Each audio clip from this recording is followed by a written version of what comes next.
जय जगन्नाथ प्रभु समस्तଙ୍କୁ YT platform रे मु स्वागत जनाऊँची। आपण माने समस्ते अपडेट थिबे OSSC बा Odisha subordinate staff selection commission तरफ जो एसएसडी टीचर रिक्रुटमेंट आसला जहाँकि आगामी 10 सेप्टेम्बर ठारू यार ऑनलाइन अप्लाई स्टार्ट होता किंतु बर्तमान ताहा ऑलरेडी पोस्टपोन हो सारी।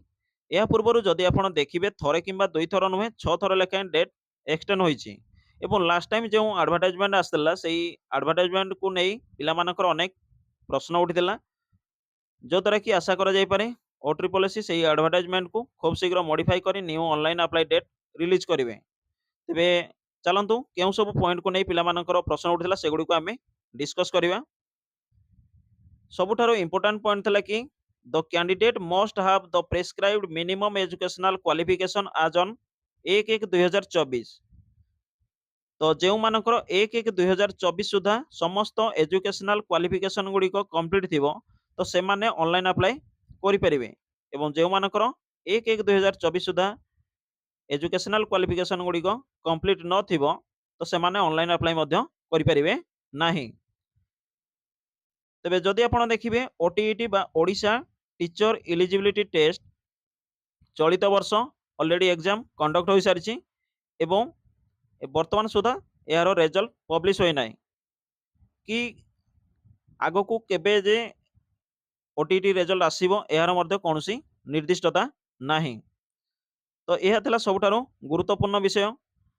देन नंबर 2 रे जब देखिबा आपण माने जानंती जदि प्राइमरी पई आपण माने अप्लाई करूछंदी तेबे ओटीईटी पेपर 1 रिकॉर्ड हुए एवं अपर प्राइमरी पई जदि आपण अप्लाई करथांती तेबे ओटीईटी पेपर 2 रिकॉर्ड हुए। तो एमिति आपनकर जेटीएस हो ए सब मेंशन एडवर्टाइजमेंट रे थिला किंतु एठी सेमिति किछि मेंशन नथला कि आपण माने जदि सेवक सेविका प्राइमरी पई आपण माने जदि अप्लाई करछंदी ओटीईटी पेपर 1 हो किबा आपनकर ओटीईटी पेपर 2 हो ए सब किछि मेंशन नथला केवल आपनकर मेंशन थिला ओटीईटी क्वालिफाई थिला। देन रहला नंबर 3 पॉइंट रे आपनकर जदि देखिबे सिलेबस कंप्लीट सिलेबस आपनकर सेमति किछि आसी नथला केवल आपनकर पेपर 1 रे 100 मार्क ताकू नै कि डिस्ट्रीब्यूट थिला मार्क गुड़िक एवं पेपर 2 रे आपनकर सेमति 100 मार्क थिला ताकू नै कि डिस्ट्रीब्यूट थिला।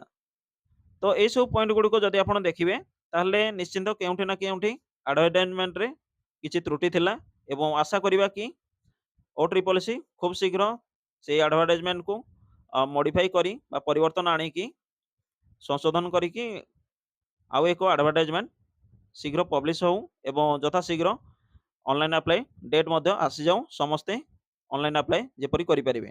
ता सहित नंबर 4 रे अन्य एक पॉइंट थिला कि जो माने स्पेशल डीएलईडी कहि परिबे कि आपनकर स्पेशल सिटी बा डीएलईडी जो माने कंप्लीट कर सारछंती सेमानकु मध्ये एठी सुजोग नथिला एवं आशा करिबा न्यू एडवर्टाइजमेंट रे सेमानकु सुजोग मिलु।